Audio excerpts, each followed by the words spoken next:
Doctor Bhimrao Ambedkar साहब, जो कि एक छोटी जाति से थे, जिन्होंने अपनी जिंदगी में पढ़ाई के लिए, शिक्षा के लिए, हर चीज के लिए बहुत सी संघर्षों को झेला, पार करके आगे बढ़ गए।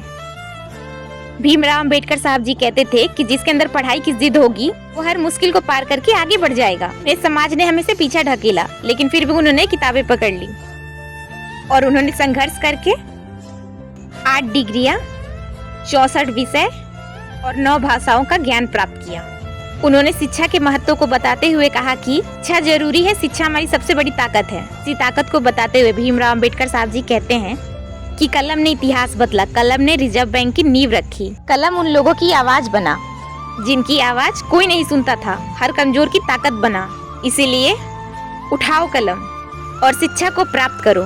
भले भूखे रह लो, लेकिन संगठित बनो, शिक्षित बनो और संघर्ष करो, क्योंकि रोटी एक दिन के लिए पेट भरती है, लेकिन ज्ञान तुम्हारी 7 पीढ़ियों की पेट भर सकता है। इसीलिए पढ़ो, लिखो और आगे बढ़ो।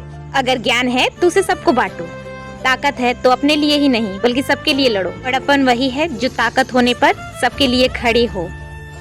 सिर्फ अपने बारे में नहीं बल्कि सबके लिए सोचो। दुनिया और समाज के लिए कुछ करो, तभी तुम इस दुनिया में अमर रहोगे।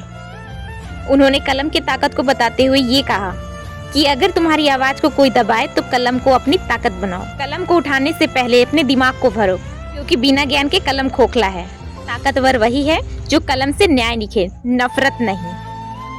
उनके पास तो ना हथियार था, ना पैसा था, ना किसी का साथ था, तो सिर्फ ज्ञान और कलम की ताकत, जिस कलम के द्वारा उन्होंने अपनी किस्मत बदल डाली, किस्मत लिख डाली। उठो, तुम्हारे पास तो किसी चीज की कमी नहीं है। फोन है, इंटरनेट है, सुविधाएं हैं, फिर किस बात का रोना। उठो, कलम उठाओ, पढ़ो और आगे बढ़ो। शिक्षा को प्राप्त करो, क्योंकि शिक्षा में वो ताकत होती है जो तुम्हें हर मुश्किल से लड़ने की क्षमता देती है।